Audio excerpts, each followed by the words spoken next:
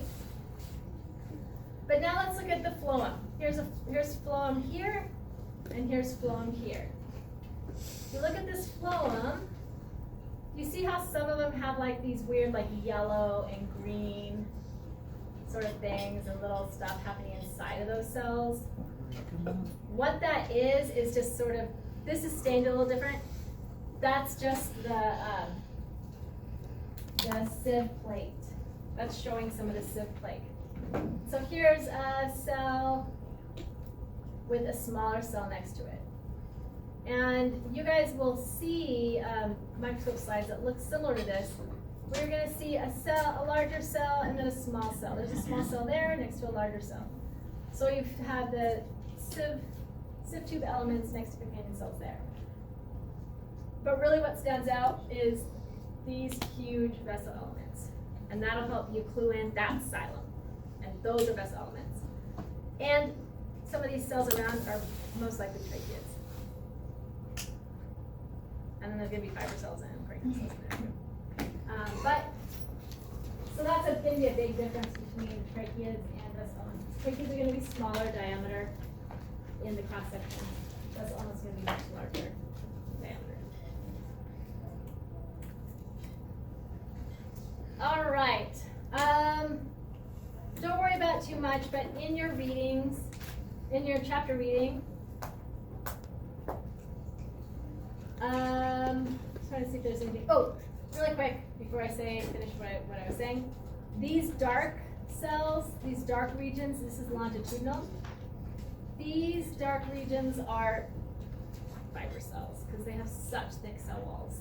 So they're going to have like a different staining happening. The sieve tube, these guys are going to have thinner cell walls, and you will tell the difference between them. All right, this is the part you might, in your reading, hear that gymnosperms, which are like pine trees, conifers, and cycads, ginkgos, those are all gymnosperms. They don't have vessel elements, but they have phloem, and that works very similarly to angiosperm phloem. And the only difference is that instead of calling them companion cells, they have special cells, support cells that are called albuminous cells. And I'm going to be giving you guys a study guide next time for the upcoming exam. You'll see that albuminous cells are not in your mix. Your study guide is going to tell you which terms I really want you to hone in on. And it's going to be a lot, okay? But like that. I'm just introducing it to you, but you're not going to need to memorize albuminous cells. They work very similar. All right, so we've got, within phloem, we've got sieve elements or sieve tube elements, sieve tube cells. With albuminous cells, if it is a gymnosperm with companion cells, or angiosperm